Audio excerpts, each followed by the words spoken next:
देख रहे हैं सिटी इंडिया न्यूज चैनल हक की आवाज। पैराडाइज फंक्शन पैलेस महबूब नगर।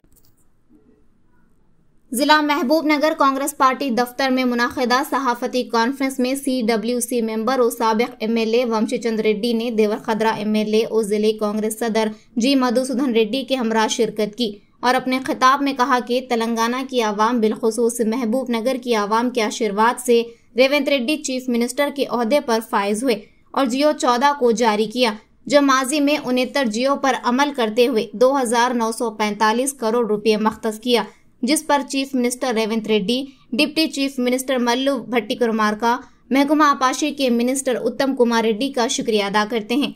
हुकूमत के इस फैसले से मुत्तहदा महबूब नगर के आवाम का देरीना ख्वाब मुकम्मल होगा।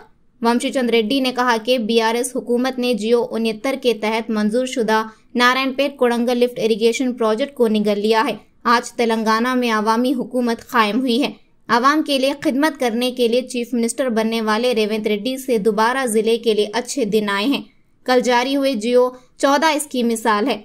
वंशीचंद रेड्डी ने कहा कि ये सिर्फ आगाज ही है। ये प्रोजेक्ट मुत्तहदा महबूब नगर को सरसब्ज और शादाब बनाने का पहला प्रोजेक्ट है। उन्होंने कहा कि मुत्तहदा महबूब नगर को सरसब्ज और शादाब बनाने के लिए सबसे पहले साबिक चीफ मिनिस्टर अंजहानी YS राजशेखर रेड्डी ने पहला जला यज्ञम का आगाज किया था, जिसके जरिए कलवाकुर्ती, नेटेम्पाड़ू, कोयल सागर, जुरेआला, सरला सागर प्रोजेक्ट के जरिए मुत्तहदा महबूब नगर को सरसब्ज और शादाब करने की कोशिश की गई, जो जला यज्ञम कांग्रेस ने आगाज किया था। BRS हुकूमत की वजह से वो अपने मकसद में कामयाब नहीं हो सका।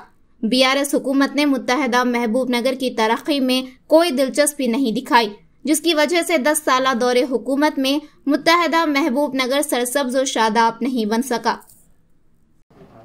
महबूब नगर जिला DCC अध्यक्षुलु गौरव देवरकद्रा शासन सभ्युलु G मधुसूदन रेड्डी गारू, PCC राष्ट्र कार्यदर्शि अरविंद कुमार रेड्डी गारू, PCC राष्ट्र अधिकार प्रतिनिधि जहीर अख्तर गारू, महबूब नगर पट्टण कांग्रेस पार्टी अध्यक्षुलु लक्ष्मण यादव गारू, इतर कांग्रेस पार्टीకి చెందినటువంటి ఈ ఉమ్మడి మహబూబ్ నగర్ జిల్లా నాయకులు కార్యకర్తల తరపున అలానే ఉమ్మడి మహబూబ్ నగర్ జిల్లా ప్రజలందరి తరపున మన జిల్లాలో ఉన్నటువంటి 12 మంది ముఖ్యమంత్రి గారు కాక ఉన్నటువంటి 11 మంది గౌరవ శాసన సభ్యుల తరపున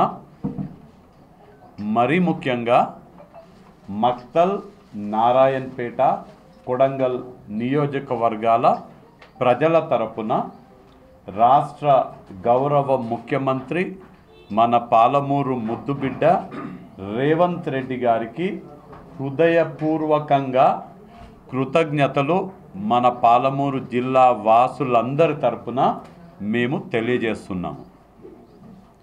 రేవంత్ రెడ్డి గారు రాష్ట్ర ప్రజల దీవెనలతో మరి ముఖ్యంగా పాలమూరు ప్రజల ఆశీస్సులతో రాష్ట్ర ముఖ్యమంత్రిగా పదవీ స్వీకారం చేసిన తర్వాత ఇవాళ మన జిల్లాకు గత దశాబ్దాలుగా కలగా మిగిలినటువంటి నారాయణపేట కొడంగల్ లిఫ్ట్ ఇరిగేషన్కి జీవో నెంబర్ 14 ద్వారా నిన్న ఈ ప్రాజెక్ట్ జీవో విడుదల కావడం జరిగింది। దశాబ్దాల కాలంగా మక్తల్, నారాయణపేట, కొడంగల్ నీళ్లు లేక బీడు బారిపోయినటువంటి భూములు, ఆ మడులు మాకు సాగునీరు ఎప్పుడొస్తాయా అని గగ్గోలు పెడుతున్న సందర్భంగా ఇవాళ వాళ్ళ కల రేవంత్ రెడ్డి గారు మన రాష్ట్ర ముఖ్యమంత్రి గారు తీర్చడం జరిగింది। గతంలో జీవో నెంబర్ 69 ద్వారా ఈ ప్రాజెక్ట్కి 2014 సంవత్సరంలో జీవో విడుదలైతే ఆనాడు తెలంగాణ రాష్ట్రం ఏర్పడిన తర్వాత ఆ యొక్క జీవో నెంబర్ 69ని ఉరకలు పెట్టించేది పోయి మనం సాధించుకున్న తెలంగాణలో, నీళ్ళ కోసం సాధించుకున్న తెలంగాణలో ఈ కుటిల ఆనాడున్నటువంటి కుటిల ప్రభుత్వం జీవో నెంబర్ 69ని తుంగలోకి తొక్కి ఆనాడు శాంక్షన్ అయినటువంటి నారాయణపేట్ కొడంగల్ లిఫ్ట్ ఇరిగేషన్ ప్రాజెక్టుని బొందబెట్టడం జరిగింది ఆనాడు బీఆర్ఎస్ ప్రభుత్వం.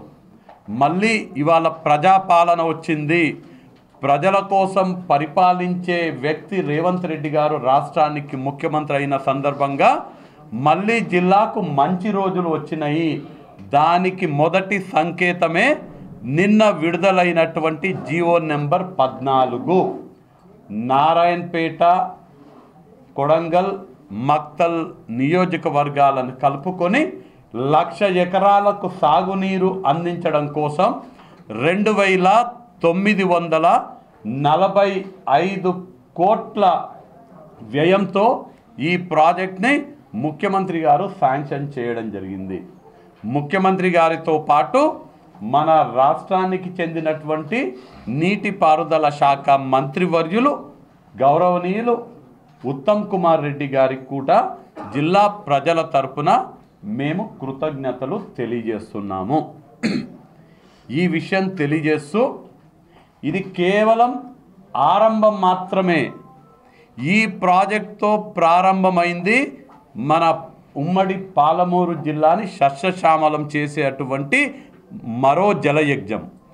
మొదటి జలయజ్ఞం వైఎస్ రాజశేఖర రెడ్డి గారి హయాంలో, రాజశేఖర రెడ్డి గారి నాయకత్వంలో బీడుబారిపోయినటువంటి పాలమూరు భూములకు నీళ్ళందించాలని, వలసలకు పేరున్నటువంటి పాలమూరు జిల్లాని సస్యశ్యామలం చేయాలని ఆనాడు జలయజ్ఞం పేరుతో రాజశేఖర రెడ్డి గారు కల్వకుర్తి, నెట్టెంపాడు, భీమా, కోయిల్ సాగర్, జూరాల, సరళ సాగర్ ఈ ప్రాజెక్టుల రూపకల్పన చేసి మన జిల్లాను సస్యశ్యామలం చేసే ప్రయత్నం చేయడం జరిగింది. రాజశేఖర రెడ్డి గారు ప్రారంభించినటువంటి జలయజ్ఞం మళ్ళీ కాంగ్రెస్ ప్రభుత్వం మారి బీఆర్ఎస్ ప్రభుత్వం వచ్చినప్పుడు ఆ జలయజ్ఞానికి తూట్లు పడ్డం జరిగింది. గత 10 సంవత్సరాల కాలంలో బీఆర్ఎస్ ప్రభుత్వం మన జిల్లాని పూర్తిగా నిర్లక్ష్యం వహించి మన జిల్లాకి సంబంధించినటువంటి సాగునీటి ప్రాజెక్టులని తుంగలోకి తొక్కడం జరిగింది. కేవలం ధనార్జన కోసమే, కాంట్రాక్టర్లు ఇచ్చే కమిషన్ల కక్కుర్తి కోసమే గతంలో కాంగ్రెస్ ప్రభుత్వ హయాంలో మేము అడ్మినిస్ట్రేటివ్ శాంక్షన్ ఇచ్చినటువంటి లిఫ్ట్ ఇరిగేషన్ ప్రాజెక్ట్ని రీడిజైన్ చేసి వ్యయం పెంచి 35,000 కోట్లకు దాన్ని రీడిజైన్ చేసి ఆ ప్రాజెక్టు ద్వారా వాళ్ళ ధన దాహాన్ని తీర్చుకున్నారే తప్ప పాలమూరు జిల్లాకు ఏ ఒక్క ఎకరానికి, ఏ ఒక్క మడికి ఒక్క బొట్టు నీళ్ళు ఇచ్చిన పాపన కూడా బీఆర్ఎస్ ప్రభుత్వం పోలేదు. మీరు గనక చూస్తే బీఆర్ఎస్ ప్రభుత్వం వచ్చిన తర్వాత గతంలో మా హయాంలో అడ్మినిస్ట్రేటివ్ శాంక్షన్ పొంది తలపెట్టిన పాలమూరు రంగారెడ్డి ప్రాజెక్ట్ని వాళ్ళు రీడిజైన్ చేసి 35,000 కోట్ల వ్యయానికి పెంచడం జరిగింది. ఇవాళ ఉన్న పరిస్థితి ఏంటంటే వాళ్ళు గత 10 సంవత్సరాలలో అధికారంలోకి రాకముందు వాళ్ళు ఇచ్చినటువంటి హామీ ఏంటంటే రాష్ట్రంలో ఉన్నటువంటి ప్రతి నియోజకవర్గంలో 1,00,000 ఎకరాలకు తగ్గకుండా సాగునీరు అందిస్తామనే హామీతో కేసీఆర్ ముఖ్యమంత్రి కావడం జరిగింది. 1,00,000 ఎకరాలకు తగ్గకుండా సాగునీరు అందిస్తామని కేసీఆర్ ముఖ్యమంత్రి కావడం జరిగింది. Palamuru Rangareddy lift irrigation project 12,98,000 ఎకరాలకు సాగునీరు తలపెట్టినటువంటి ఆ ప్రాజెక్టు 35,000 కోట్ల వ్యయంతో ఆ ప్రాజెక్టు పనులవుతూ ఉంటే ఇవాళ ఉన్నటువంటి పరిస్థితి 35,000 కోట్లల్లా ఆ మహానుభావులు 28,012 కోట్లు ఖర్చు పెట్టిండ్రు. 35,000 కోట్లల్లా 28,012 కోట్లు నేటికి ఖర్చు పెట్టిండ్రు. అంటే దాదాపు ప్రాజెక్టు వ్యయంలో 80% డబ్బులు డ్రా చేసుకున్నారు, 80% డబ్బులు ఖర్చు పెట్టినరు. 12,98,000 ఎకరాలకి నీళ్ళు అందించనీకి పెట్టినటువంటి ప్రాజెక్ట్కి 80% ఖర్చు అయిందంటే ఆ 12,98,000 ఎకరాలల్లో 80% ఎకరాలకు నీళ్ళు వారాలి కదా. సింపుల్ మ్యాథమెటిక్స్, కామన్ మ్యాన్గా చెప్తున్నా. 12,98,000కు నీళ్ళు అందించాలి. 35,000 కోట్లతోటి ప్రాజెక్టు వ్యయం, 28,012 కోట్లు ఖర్చు చేసిండ్రు ఆల్రెడీ. అంటే 12,98,000 80% తీసుకుంటే ఎంత అవుతుంది? దగ్గర 10,40,000 ఎకరాలకు నీళ్ళు ఇవ్వాలి లెక్క ప్రకారం. వాళ్ళు పెట్టిన ఖర్చుకి 10,40,000 ఎకరాలకు నీళ్ళు ఇవ్వాలి. కానీ ఇవాళ ఎన్ని ఎకరాలకు Palamuru Rangareddy lift irrigation project ద్వారా నీళ్లు పారుతున్నాయంటే పెద్ద గుండు 0. ఒక్క ఎకరానికి ఒక్క మడికి కూడా నీళ్లు పారించినటువంటి పాపన పోలేదు. ఇది గత 10 సంవత్సరాలలో మన ప్రాంతం నుంచి రాజకీయ పునర్జన్మ పొందినటువంటి ముఖ్యమంత్రి, పాలమూరు ప్రజలు దీవిస్తే ఎంపీగా గెలిచి రాజకీయంగా పునర్జన్మనెత్తినటువంటి ముఖ్యమంత్రి మన ప్రాంతానికి మోసం చేసినటువంటి పరిస్థితి పాలమూరు ప్రజలు గమనించాలి. ఇవాళ మన జిల్లా పరిస్థితి ఎట్లుందంటే, కాంగ్రెస్ పార్టీ అధికారంలో ఉన్నప్పుడు మనము కృష్ణా బేసిన్లో సగటున ప్రతి సంవత్సరము మనం కృష్ణా బేసిన్కి సంబంధించి కృష్ణా నీళ్లు వాడుతున్నది ప్రతి సంవత్సరం సగటున 262 టీఎంసీలు. 262 టీఎంసీలు మనం అధికారంలో, కాంగ్రెస్ పార్టీ అధికారంలో ఉన్నప్పుడు, ఉమ్మడి ఆంధ్ర రాష్ట్రం ఉన్నప్పుడు 2014వ సంవత్సరం వరకు, 2009 నుంచి 2014 వరకు నేను చెప్తున్నటువంటి గణాంకాలు కేఆర్ఎంబి ఇచ్చినటువంటి official data, Krishna river management board విడుదల చేసినటువంటి గణాంకాలు నేను మీకు ఇస్తున్నా. 2009 నుంచి 2014 వరకు యావరేజ్గా ప్రతి సంవత్సరం మనము కృష్ణా నది నుంచి వ్యవసాయం కోసం డ్రా చేసినటువంటి నీళ్లు 262 టీఎంసీలు. నీళ్ల కోసం కొట్లాడి మనం సాధించుకున్న తెలంగాణ సోనియా గాంధీ ఇస్తే, ఆ తెలంగాణ రాష్ట్రంలో నేను బాహుబలినని చెప్పే ఈ ముఖ్యమంత్రి కేసీఆర్ ముఖ్యమంత్రి అయిన తర్వాత సగటున మనము గత 10 సంవత్సరాలు 2014 నుంచి 2023 వరకు మనం కృష్ణానది నుంచి డ్రా చేసినటువంటి నీళ్లు ప్రతి సంవత్సరం ఎంతంటే 212 టీఎంసీలు. అంటే ఉమ్మడి ఆంధ్ర రాష్ట్రంలో మనము కృష్ణా నది నుంచి డ్రా చేసింది 262 టీఎంసీలు అయితే, కేసీఆర్ ముఖ్యమంత్రిగా మనం వాడుకున్నది కేవలం 212 టీఎంసీలే. అంటే ఈ ముఖ్యమంత్రి నేను ఇన్ని ఎకరాలకు నీళ్ళు ఇచ్చినా, నేను ఆ ప్రాజెక్ట్ చేసినా, ఈ ప్రాజెక్ట్ చేసినా అని చెప్తున్నాడు కదా. నువ్వు నీళ్ళే వాడకపోతివి, నీళ్ళే డ్రా చేయకపోతివి. ప్రతి సంవత్సరం మేము డ్రా చేసిన కన్నా 50 టీఎంసీలు తక్కువ డ్రా చేసి, నేను ఆ ప్రాజెక్ట్ ద్వారా నీళ్ళు ఇచ్చిన, ఈ ప్రాజెక్ట్ ద్వారా నీళ్ళు ఇచ్చిన అని చెప్పి మన ప్రాంత ప్రజలని, దక్షిణ తెలంగాణ ప్రాంత ప్రజలని, మరీ ముఖ్యంగా పాలమూరు ప్రజలని గత 10 సంవత్సరాలు బూటకపు మాటలతోటి, అబద్ధాలతోటి కేసీఆర్ మోసం చేసిండు. ఇవాళ ఆ అంధకారం తొలగిపోయింది.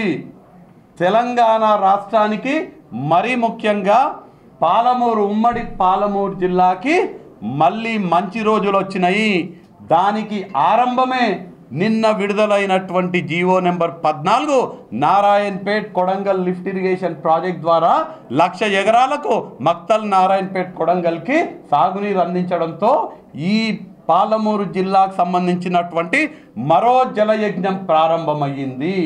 ఇది కేవలం ఆరంభం మాత్రమే.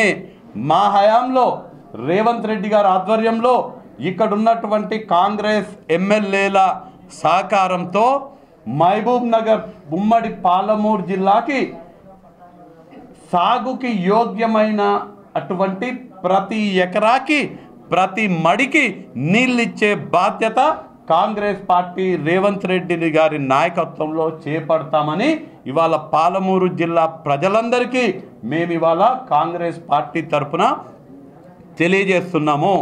అన్ని ప్రాజెక్టులు కూడా అసంపూర్తిగా ఉన్నటువంటి కొన్ని నిధులు కేటాయిస్తే అనేక వేల ఎకరాలకు సాగునీరు అందించే అవకాశం ఉన్నటువంటి ప్రాజెక్టులని ప్రాధాన్యతగా తీసుకొని నిధులు కేటాయించుకొని పెండింగ్ ప్రాజెక్టులన్నీ కూడా పూర్తి చేసి మన జిల్లాని సస్యశ్యామలం చేయడమే ఈ కాంగ్రెస్ ప్రభుత్వం, ఇందిరమ్మ రాజ్యంలో ప్రజాపాలన కొనసాగుతున్నటువంటి ఈ ప్రభుత్వం యొక్క లక్ష్యమని మేము ఇవాళ ఎంతో బాధ్యతతో ప్రజలు మాకిచ్చినటువంటి ఆశీర్వాదాన్ని మేము ఒక బాధ్యతగా తీసుకొని పాలమూరు జిల్లా ప్రజలకి ఎంతో బాధ్యతతో మేము హామీ ఇస్తున్నాము. ఇవాళ నుంచి నిన్న విడుదలైనటువంటి ఆ జీవోనే ఆరంభము. భవిష్యత్తు అంతా పాలమూరు జిల్లాకి మంచి జరుగుతుంది. మేమందరము సమష్టిగా జిల్లా ప్రజల శ్రేయస్సే ధ్యేయంగా పాలమూరు జిల్లాలో ఉన్నటువంటి ప్రతి ఎకరానికి కృష్ణమ్మ నీళ్లతో తడపడమే బాధ్యతగా మేము వ్యవహరించి పాలమూరు జిల్లా సస్యశ్యామలం అయ్యేటట్టుగా, ఉమ్మడి మహబూబ్ నగర్ జిల్లా సస్యశ్యామలం అయ్యేటట్టుగా మేము బాధ్యత వహిస్తామని మీ అందరి ద్వారా మన జిల్లా ప్రజలకు మేము ఇవాళ తెలియజేస్తున్నాము.